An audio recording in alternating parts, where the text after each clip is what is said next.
తన పేరు సుమలత. పుట్టు దివాంగురాలు. తన భర్త 2 నెలల క్రితము అనారోగ్యంతో చనిపోయారు. భర్త చనిపోయే సమయానికి 2 చిన్నపిల్లలు. ఆమె జీవితం ఏమిటో అగోచరంగా తయారైంది. తనకి ఎవరు సహాయం చేస్తే తన జీవితం నిలబడుతుందో, తనని ఎవరిని అడగాలో కూడా తెలియని దిక్కుతో వచ్చిన పరిస్థితుల్లో అమ్మ ఫౌండేషన్ నడిపే అలివేలు మంగమ్మ సూర్యశ్రీ ట్రస్ట్కి తన దీన పరిస్థితి తెలియపరిచింది.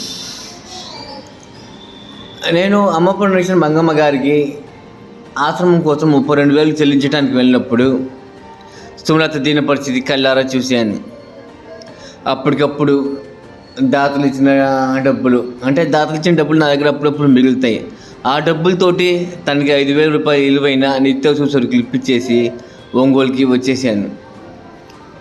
ఒంగోలుకి వచ్చిన తర్వాత తన దీన పరిస్థితి వివరిస్తూ నేను పోస్ట్ పెట్టాను.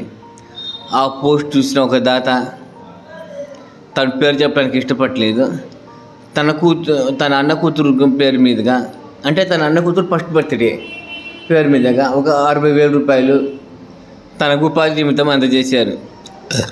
ఈ 65,000 రూపాయలు సుమలతకి అవసరమైన ఆ బంకుకి ఉపయోగపడే సరుకులు మొత్తం ఇప్పించి, ఒక ఫ్రిడ్జ్,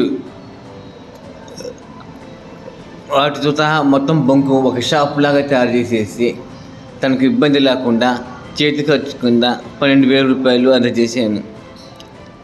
సుమలత ఈ షాప్ తోటి జీవనోపాధి పొంది తన 2 పిల్లలకి ఇంత ముద్ద నోట్లో పెడుతుందని ఆశిస్తున్నాను. సుమలతకి ఇప్పుడే కాదు, తనకి ముందు కూడా మన సూర్యశ్రీ ట్రస్ట్ తప్పకుండా అండగా నిలబడుతుంది. సుమలాంటి దివాంగులు ఎవరైనా ఉన్నట్టు మన సూర్యశ్రీ ట్రస్ట్ నెంబర్కి సంప్రదించి ఉపాధి పొందండి. మేము ఉపాధి కల్పించడం మా బాధ్యత. మీరు జీవితం నిలబెట్టడం మీ యొక్క కర్తవ్యం. మీ యొక్క శ్రమ కూడా దానికి తోడవ్వాలి. ఏదో సహాయం చేశారు, మరో 10 మంది సహాయం చేస్తారు అన్నట్టుగా ఎదురు చూడకూడదు. సుమలత మన సూర్యశ్రీ ట్రస్ట్కి ఒక సబ్జురీలాగా ఎప్పుడు మేము భావిస్తూ ఉంటాం.